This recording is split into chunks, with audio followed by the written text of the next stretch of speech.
샬롬, 하나님과 동행하는 새벽기도회 달라스 임마누엘 교회 권성철 목사입니다. 오늘도 하나님과 동행하며 풍성함을 누리시는 저와 여러분이 되시길 주님의 이름으로 축복합니다. 오늘 말씀은 예레미야서 1장 1절에서 19절까지의 말씀입니다. 베냐민 땅 아나돗의 제사장들 중 hil기야의 아들 예레미야의 말이라. 아몬의 아들 유다왕 요시야가 다스린 지 13년에 여호와의 말씀이 예레미야에게 임하였고, 요시야의 아들 유다의 왕 여호야김 시대부터 요시야의 아들 유다의 왕 시드기야의 11년 말까지 곧 5월에 예루살렘이 사로잡혀 가기까지 임하니라.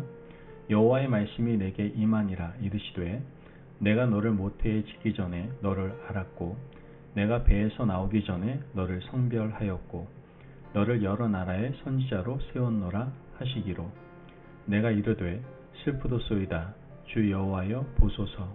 나는 아이라 말할 줄을 알지 못하나이다 하니, 여호와께서 내게 이르시되 너는 아이라 말하지 말고 내가 너를 누구에게 보내든지 너는 가며 내가 내게 무엇을 명령하든지 너는 말할지니라. 너는 그들 때문에 두려워하지 말라. 내가 너와 함께하여 너를 구원하리라. 나 여호와의 말이니라 하시고, 여호와께서 그의 손을 내밀어 내 입에 대시며 여호와께서 내게 이르시되 보라, 내가 내 말을 내 입에 두었노라. 보라, 내가 오늘 너를 여러 나라와 여러 왕국 위에 세워 내가 그것을 뽑고 파괴하며 파멸하고 넘어뜨리며 건설하고 심게 하였느니라 하시니라.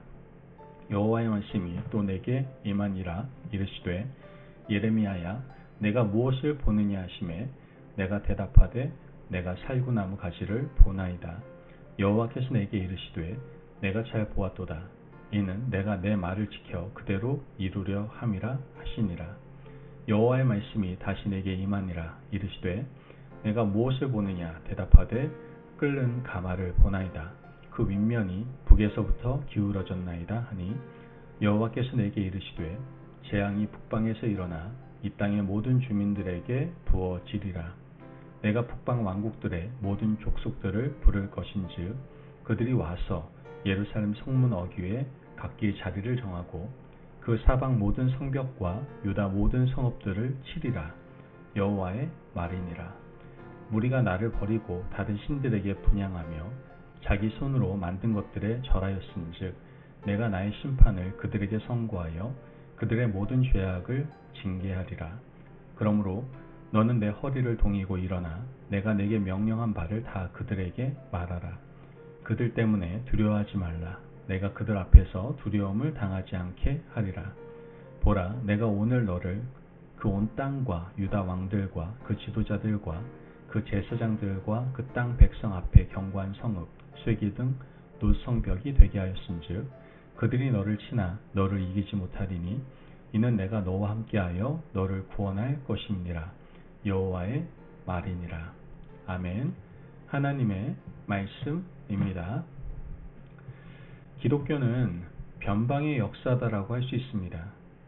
하나님께서 택하신 히브리 민족, 그들의 나라를 이룬 이스라엘은 한 번도 세상의 중심이 되어 본 적이 없습니다. 하나님께서 독생자 예수 그리스도를 이 땅에 보내실 때 세계를 지배하던 로마에 보내시지 않으셨습니다. 오히려 로마의 식민지 팔레스타인, 시골 갈릴리 나사렛 마을에 보내셨습니다. 훗날 예수님께서 12명의 제자를 이끌고 공생애를 시작하실 때 제자들은 모두 다 변방 사람들이었습니다. 배우지 못한 어부들, 사람들에게 지탄을 받는 세리를 제자로 부르셨습니다. 그들이 중심이 되어 예수님과 함께 복음의 씨를 뿌리게 되었던 것이죠. 그러나 변방 갈릴리 시골에서 시작한 예수 운동은 강력한 로마를 무너뜨렸습니다. 주님은 십자가형을 당하셨지만 부활하셨고, 예수님의 사랑의 힘은 로마를 정복하고 세계의 중심이 되었던 겁니다. 여러분, 오늘 본문에 나오는 예레미야도 역시 변방의 선지자였습니다. 사람들이 알아주지 않고 멸시하고 버려진 땅에서 시작해서 하나님의 말씀을 대언하는 선지자, 그 선지자가 바로 예레미야였습니다. 예레미야 선지자는 남유다 출신입니다. 기원전 626년부터 585년까지 요시야 왕 13년부터 나라가 망할 때까지 예언했던 선지자가 예레미야입니다. 40년 동안 아무도 그를 인정하지 않는 외롭고 고단한 세월을 살았던 변방의 선지자였습니다. 1절 말씀을 보면 베냐민 땅 아나돗의 제사장들 중 hil기야의 아들 예레미야의 말이라. 예레미야는 베냐민 땅 아나돗 출신입니다. 아나돗은 여호수아가 가나안 땅을 정복하고 12지파에게 땅을 분배할 때 베냐민에게 분배한 땅에 속한 지역입니다. 특히 아나돗은 베냐민 지파의 제사장들을 위한 특별 거주 지역으로 분류된 도시였죠. 그런데 왜 아나돗이 버림받은 변방의 땅이 되었을까요? 역사를 거슬러 올라가면 다윗 시절 두 계열의 제사장 그룹이 있었습니다. 아비아달 계열과 사독 계열이 서로 견제하고 균형을 이루어가며 하나님의 말씀을 받고 예언하고 성전의 여러 가지 일들을 나누어서 담당했습니다. 그런데 다윗 사후에 솔로몬이 왕위에 오르는 것을 반대하는 사람들이 있었습니다. 그 중심에 솔로몬의 배다른 형제 아도니아가 있었고 그는 먼저 스스로 왕이 되겠다고 선언을 해버리죠. 문제는 아도니아를 왕으로 세우려고 하는 자들 중에 아비아달 제사장 계열이 있었다는 겁니다. 훗날 솔로몬이 아도니아를 축출하고 그를 도왔던 사람들을 하나하나 제거해 나가게 됩니다. 그중 아비아달 제사장은 그의 출신지였던 아나돗으로 유배시키고 말았죠. 솔로몬 이후부터 아비아달 제사장 계열은 몰락하고 사독 계열 제사장들이 중심이 되어서 성전의 제의를 이끌고 나가게 되었습니다. 결국 솔로몬 시절에는 제사장 집단의 상호 견제와 균형이 무색해졌고 사독 계열의 제사장들만이 전면에 나서게 된 것이죠. 그때부터 아나돗은 버림받은 땅의 대명사가 되었고 아나돗 출신의 제사장들은 어디에도 발을 붙일 수가 없었던 겁니다. 그들은 당연히 성전을 중심으로 하는 예루살렘에 진출하지 못했고 변방에서 한많은 세월을 보내야만 했던 겁니다.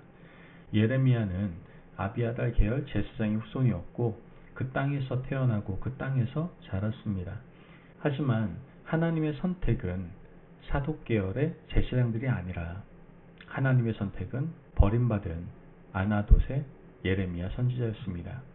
5절 말씀을 보면 내가 너를 모태에 짓기 전에 너를 알았고 내가 배에서 나오기 전에 너를 성별하였고 너를 여러 나라의 선지자로 세웠노라 하시기로. 하나님께서는 어머니 모태에 그를 짓기 전부터 예루살렘을 택하시고 지정하시고 그를 이 혼란스러운 나라에서 하나님의 말씀을 전하도록 작정하셨습니다. 하나님의 선택에 대해서 우리는 아무도 의문을 제기할 수 없습니다. 왜입니까? 전능자의 주권적 선택이기 때문입니다. 그러나 하나님께서는 예레미야를 택하신 이유를 두 가지 환상으로 설명해 주고 계십니다. 첫 번째 환상인데요. 11절에 12절 말씀을 보면 여호와의 말씀이 또 내게 임하니라 이르시되 예레미야야 내가 무엇을 보느냐 하시매 내가 대답하되 내가 살구나무 가지를 보나이다. 여호와께서 내게 이르시되 내가 잘 보았도다. 이는 내가 내 말을 지켜 그대로 이루려 함이라 하시니라. 살구나무 가지 환상을 보여주셨습니다. 살구나무는 샤케드라는 히브리어를 사용합니다. 하나님께서 왜 살구나무 환상을 보여주셨을까요? 12절 말씀을 보면 예레미야가 하나님의 말씀을 지켜 그 말씀을 이룰 수 있는 사람이기 때문이다 라고 말씀하십니다. 여기서 지키다 라는 말은 쇼케드라는 히브리어를 사용합니다. 샤케드와 쇼케드는 일종의 언어의 유희입니다. 비슷한 발음이 나는 단어를 통해서 하나님의 마음을 보여주셨던 겁니다. 하나님께서는 예레미야야말로 하나님의 말씀을 왜곡시키지 않고 전할 수 있는 유일한 사람이라고 생각하셨던 겁니다. 당시 주류 제사장들은 권세와 영광을 누리고 있었습니다. 그들은 정치적인 권력을 가지고 있었고 그 권력 때문에 하나님의 말씀을 있는 그대로 전하지 못했습니다. 복음은 변질되었고 하나님의 마음은 백성들에게 온전히 전해지지 않았습니다. 그러므로 하나님은 정치적인 색깔이 없는 사람, 변질되지 않는 사람, 하나님의 말씀 그대로 지킬 수 있는 사람, 그 예레미야를 택하여 하나님의 말씀을 대언하게 하셨던 겁니다. 그러나 예레미야가 40년 동안 하나님의 말씀을 전하는 과정에는 참 어려운 일이 많았습니다. 예레미야는 주류 제사장 그룹이 아니었기 때문에 사독계열의 제사장들이 가만히 두지 않았습니다. 감옥에 갇히고 진창에 빠지고 뺨을 맞고 동족들에게도 멸시와 조롱을 받았습니다. 하나님의 말씀을 전하기 위해 고통받았던 예레미야의 일생이었습니다. 하나님은 한 가지 완성을 더 보여주시는데요. 13절에 14절 말씀을 보면 여호와의 말씀이 다시 내게 임하니라 이르시되 내가 무엇을 보느냐 대답하되 끓는 가마를 보나이다. 그 윗면이 북에서부터 기울어졌나이다 하니 여호와께서 내게 이르시되 재앙이 북방에서 일어나 이 땅의 모든 주민들에게 부어지리라. 기울어진 끓는 가마 환상을 보았습니다. 기울어진 끓는 가마가 북방에서부터 내려온다는 것은 북쪽에서 내려오는 바벨론 민족을 말하는 겁니다. 바벨론이 북쪽에서부터 재앙을 가지고 남유다로 내려오고 있다라는 말씀이었던 것이죠. 그러므로 너희들은 깨어 있으라. 이 말씀을 40년 동안 변함없이 전하는 것이 예레미야의 사명이었던 겁니다. 여러분, 오늘 우리는 이 말씀을 통해서 하나님의 마음을 깨닫습니다. 하나님께서는 자신의 말씀이 변함없이 지켜지기를 원하고 계십니다. 하나님은 말씀이 왜곡되는 것을 견디지 못하십니다. 하나님의 말씀이 상황에 따라, 지역에 따라, 정치적 상황과 환경에 따라 굽어지는 것을 견디지 못하십니다. 하나님의 말씀을 온전히 전할 수 있는 사람, 그 사람을 오늘도 하나님은 택하십니다. 혈통이나 직업이나 가문을 보는 것이 아닙니다. 오늘 우리가 하나님의 말씀을 있는 그대로 받고 있는 그대로 전할 수 있기를 간절히 바랍니다. 하나님의 말씀을 훼손하지 않고 전할 수 있는 지혜 사람이 능력 있는 사람입니다. 그러므로 혼란한 이 시대를 말씀으로 밝힐 수 있는 저와 여러분이 되시기를 주님의 이름으로 축복합니다. 아멘. 기도하겠습니다. 사랑이 많으신 하나님 감사합니다. 오늘도 우리에게 귀한 말씀에 은혜 허락하시니 감사합니다. 하나님, 우리가 변함없이 신실하신 하나님의 백성으로 살아가겠습니다. 늘 하나님의 마음에 합당한 종이 되겠습니다. 이를 위하여 늘 하나님의 말씀을 훼손하지 않고 그대로 받아들이고 그대로 전할 수 있는 하나님의 사람들 되게 하여 주옵소서. 감사하며 예수님의 이름으로 기도합니다. 아멘. 오늘도 하나님과 동행하며 풍성함을 누리시는 저와 여러분이 되시길 주님의 이름으로 축복합니다.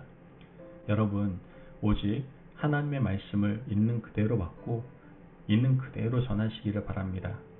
이처럼 진실과 변함없는 충성을 원하시는 하나님의 마음에 더욱 합당한 삶을 오늘 하루 살아가시기를 바랍니다. 말씀 안에서 승리하십시오.